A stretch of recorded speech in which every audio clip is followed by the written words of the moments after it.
और कुछ चाहिए? ये लो।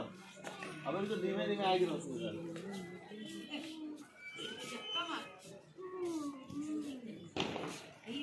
कहाँ गया? हो गया काम। उसमें टेप उसी डब्बे में रख दो और पेचकस रख दो, ग्लास रख दो।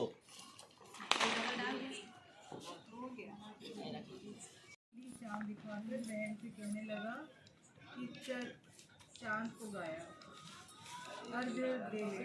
बहन अपनी भाभीियों से कहने लगी कि चलो अर्घ्य दे। तो भाभियाँ बोली तुम्हारा चांद उगा होगा, हमारा चांद तो रात को उगा।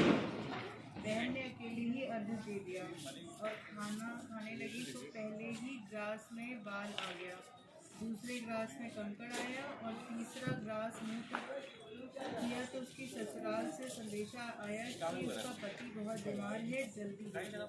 माँ ने जब लड़की को विदा किया कहा कि रास्ते में जो भी मिले उसके पाँव लगना और जो कोई पल्ले में गांठ लगाकर उसे कुछ रुपए देना। बहन जब भाइयों से विदा हुई तो रास्ते में जो भी मिला उसने यही आशीष दी कि तुम 7 भाइयों की बहन, तुम्हारे भाई सुखी रहे और तुम उनका सुख देखो। जब कार्तिक की चौथ आई तो वह गुस्से में बोली, भाइयों की प्यारी करवा ले, दिन में चांद उगानी करवा ले, व्रत खंडन करने वाली करवा ले, भूखी करवा ले। तो यह सुनकर वह चौथ माता को देखकर उसके पाँव पकड़कर गिड़गिड़ाने लगी, हे चौथ माता, मेरा सुहाग तेरे हाथों में है, आप ही मुझे सुहागिन करें। तो माता बोली, पापिन हत्यारिन, मेरे पाँव पकड़कर क्यों बैठ गई? तब वह बोली कि जो मुझसे भूल हुई है उसे क्षमा कर दो, अब भूल नहीं करूँगी।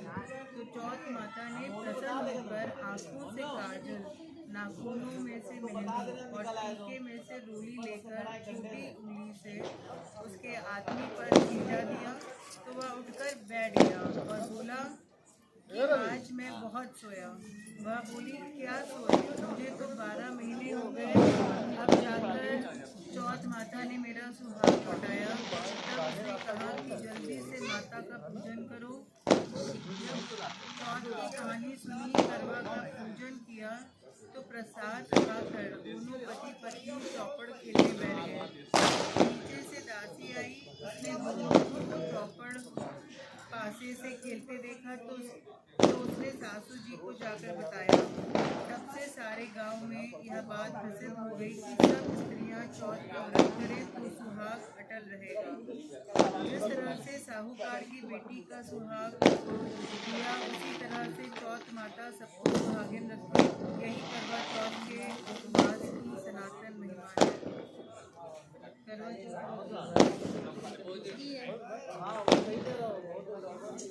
अति प्राचीन काल की बात है। एक बार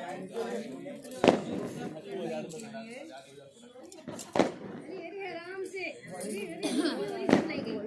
क्या करें जो कर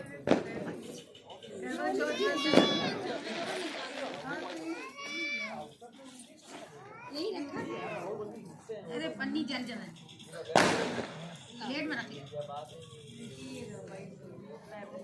करवा चौथ व्रत कथा अति प्राचीन काल की बात है। एक बार मांडू अर्जुन करने के लिए नीलगिरी पर्वत पर चले गए थे। उधर पांडवों पर अनेक मुसीबतें पहले से ही थी। इससे द्रौपदी ने शोक विहल हो कृष्ण की आराधना की। कृष्ण उपस्थित हुए और पूछा, कहो क्या कष्ट है तुम्हें? प्रभु, द्रौपदी ने हाथ जोड़कर कहा, मुझे क्या कष्ट है? आप तो स्वयं जानते हैं, आप तो अंतर्यामी हो। मुझे कष्टों के बोझ ने विहल कर दिया है। क्या कोई ऐसा उपाय है जिससे इन कष्टों से छुटकारा मिल सके? तुम्हारा प्रश्न अति उत्तम है द्रौपदी। कृष्ण मुस्कुराकर बोले, प्रभु मुझ दुख नारी का कष्ट दूर करने का उपाय बताइए। द्रौपदी ने कहा। श्री कृष्ण बोले, यही प्रश्न एक बार पार्वती जी ने शिव जी से कर दिया था। तब श्री शिव जी ने पार्वती जी को करवा चौथ व्रत का विधान बताया था। तब द्रौपदी बोली, प्रभु करवा चौथ व्रत की जानकारी मुझे दीजिए और उसकी कथा कहिए। तब कृष्ण ने एक पल उधर से वीडियो नहीं बनती। सुख तो सांसारिक माना जाता है, प्राणी उसमें सदा ही लिप्त रहता है। मैं तुम्हें अति उत्तम करवा चौथ की व्रत कथा सुनाता हूँ, इसे ध्यान से सुनो। एक ब्राह्मण परिवार में 7 बहुएं थीं।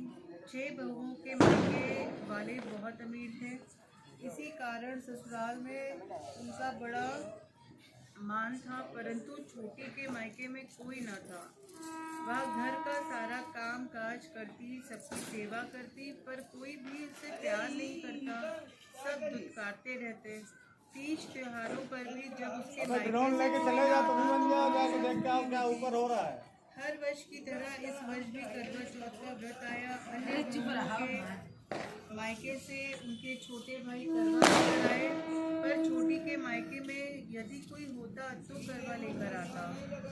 सास भी छोटी को ही खरी खोटी सुना रही थी। वह दुखी होकर घर से निकल पड़ी और जंगल में जाकर रोने लगी। एक नाग बहुत देर से उसका रोना सुनता रहा। अंत में वह अपने दिल से निकल आया तथा छोटी बहू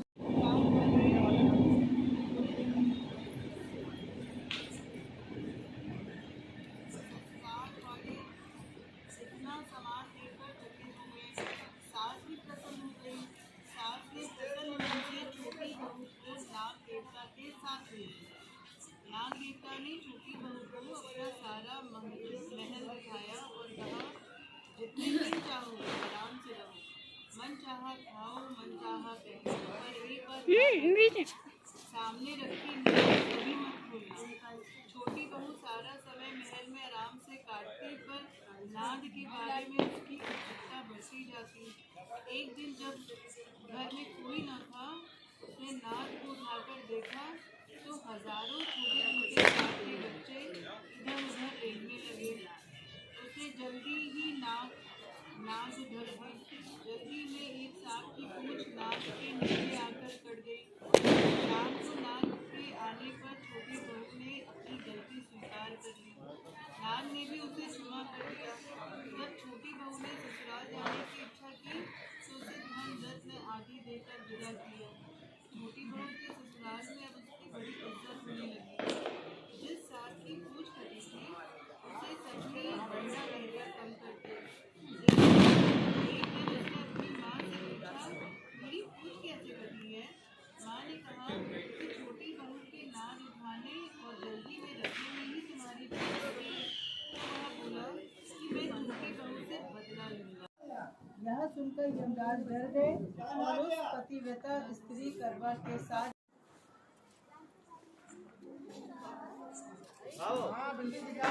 ओए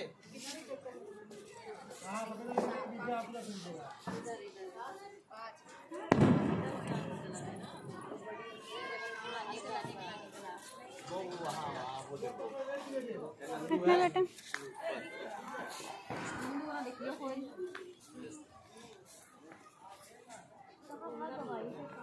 कितना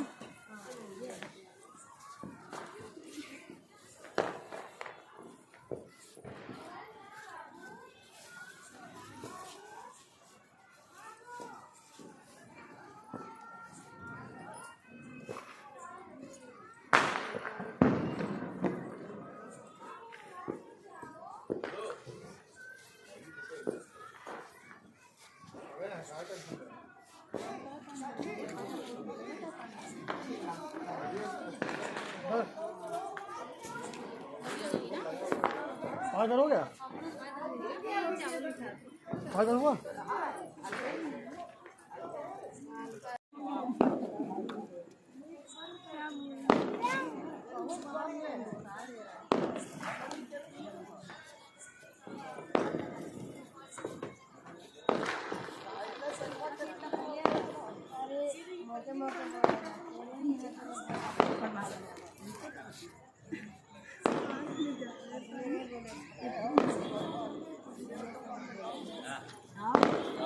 इधर थोड़ी खींच लेना इसे।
निकालो पानी नहीं।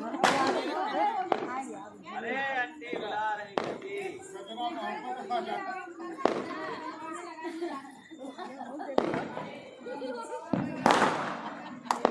अरे अब आ जाओ, चल आया।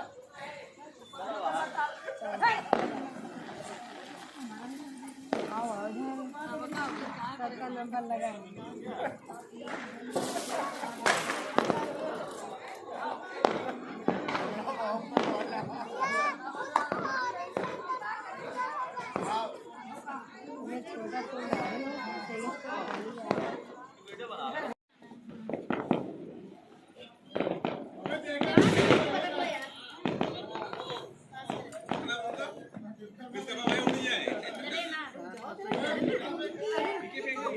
अरे लड़ो मत। सही करो ना आवाज। अरे वो सही कर। ठीक से कर दो राहुल। सूरज की तरफ करो। सारी सीट इधर है।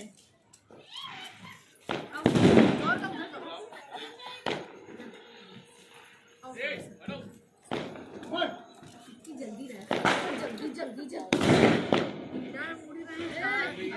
गार्ड घूम ले।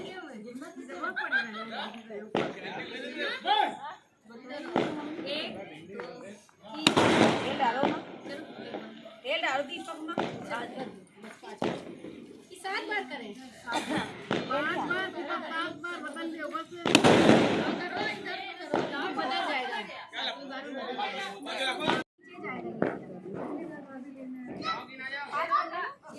लाना है कि नहीं? ये रखा था, ये रखा पहले वो करो। ये ले लो ना, ये रखा है। ये देना। बैठ जाओ बैठो।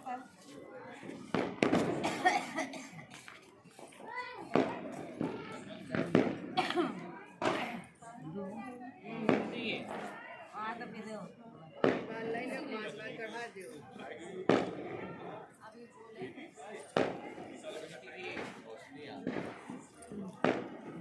गिलास का पानी डाल दिया। अरे चल।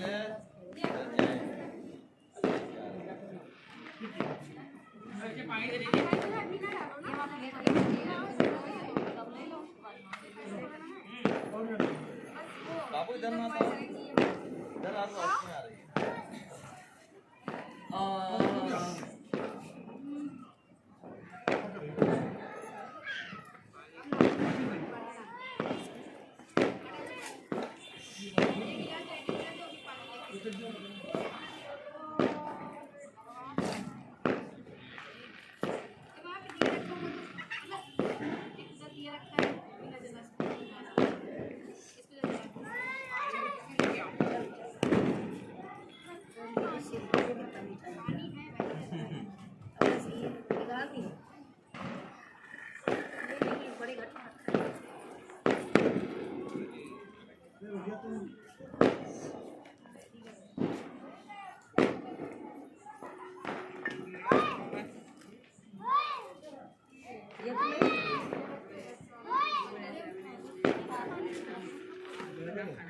इसी से कर लेना।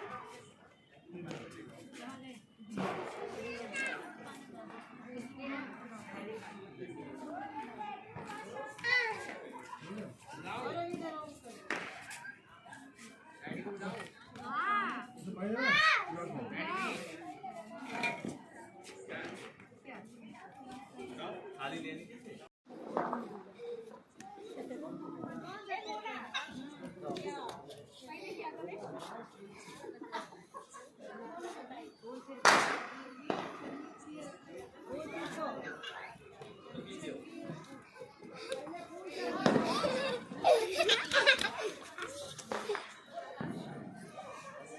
हट